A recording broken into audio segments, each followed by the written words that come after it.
कोल्हापूर जिल्हा सहकारी दूध संस्था कर्मचारी संघटनेच्या रौप्य महोत्सवानिमित्त भेटवस्तू समारंभ आणि वार्षिक सर्वसाधारण सभा महासैनिक दरबार हॉलमध्ये आयोजित करण्यात आली होती.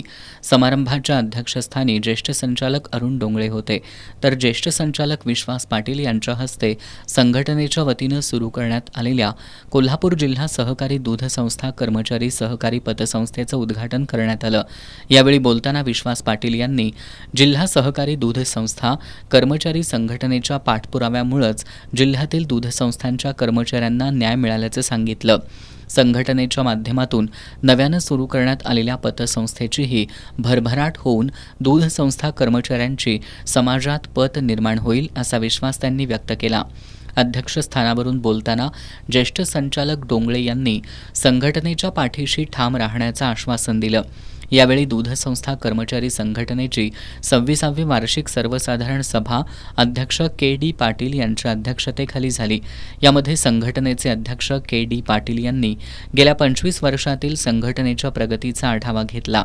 त्यानंतर सभेत मांडण्यात आलेले सर्व विषय एकमतानं मंजूर करण्यात आले.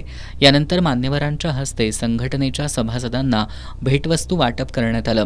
यावेळी संघटनेचे उपाध्यक्ष शामराव पाटील, गोकुळचे माजी कार्यकारी संचालक डी व्ही घाणेकर, सहनिबंधक दुग्ध प्रदीप मालगावे, गोकुळचे कार्यकारी संचालक योगेश गोडबोले, प्रवीण खोतकर, गोकुळचे संचालक बाबासाहेब चौगले, शशिकांत पाटील सुयेकर, प्रकाश पाटील, चेतन नरके, किसन चौगले, नंदकुमार ढेंगे, कर्णसिंह गायकवाड, सुभाष गुरव, सुरेश जाधव, आबासाहेब कोराणे यांच्यासह संघटना आणि पतसंस्थेचे सर्व संचालक उपस्थित होते.